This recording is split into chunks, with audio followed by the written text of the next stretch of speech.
نفس النتيجة، هدفين مقابل صفر لصالح فرنسا، ونفس السيناريو بالإقصاء من كأس العالم.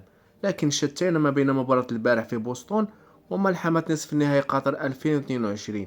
البارح عشنا واقعية فرنسية قاسية واكتساحا تكتيكيا، بينما في قطر خرجنا ونحن نبكي على ضياع فوز تاريخي كان بين أيدينا. ما الذي تغير في أسود الأطلس؟ ولماذا تفوق الديوك بهذه السهولة؟ تابعوا معنا هذا التحليل الصادم. دعونا نبدأ بمنعرج المباراتين. في مونديال قطر تلقى المغرب صدمة كهربائية في الدقيقة الخامسة بهدف مباغت من تيو هرنانديز لخبط كل أوراق والد الركلاكي.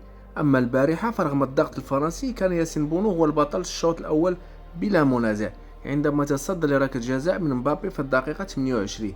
لولاه لانتهت المباراة تاريخية منذ نصفها الأول.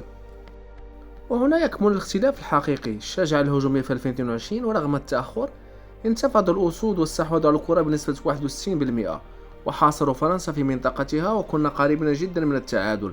أما البارحة فكانت هناك هيمنة فرنسية مطلقة. المغرب سجل رقما سلبيا كأقل منتخب تسديدا في الشوط الأول بمونديال 2026 بتسديدة واحدة فقط، ومعدل الأهداف المتوقع للمغرب لم يتجاوز 0.14. الهجوم كان معزولا وتائها تماما. والغريب في الأمر هو العامل البدني. في قطر دخل المغرب مباراة بجسد منهك وإصابات بالجملة في عمق الدفاع مثل سايس وأكراد ومزراوي، ومع ذلك قاتلوا بشراسة. أما البارحة ورغم أن المنتخب دخل اللقاء براحة بدنية أكبر من مونديال قطر، إلا أن الأسود تلقوا ضربة موجعة وغيابين من الوزن الثقيل.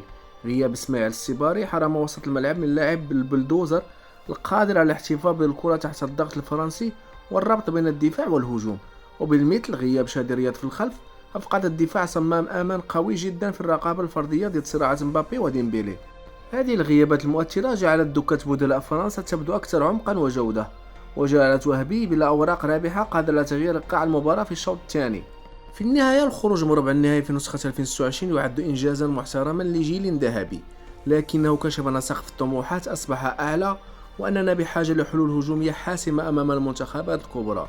وأنتم يا أصدقاء، هل ترون أن خروج البارحة كان منطقيا بالنظر لمستوى فرنسا، أم أن وهبي أخطأ في قراءة المباراة؟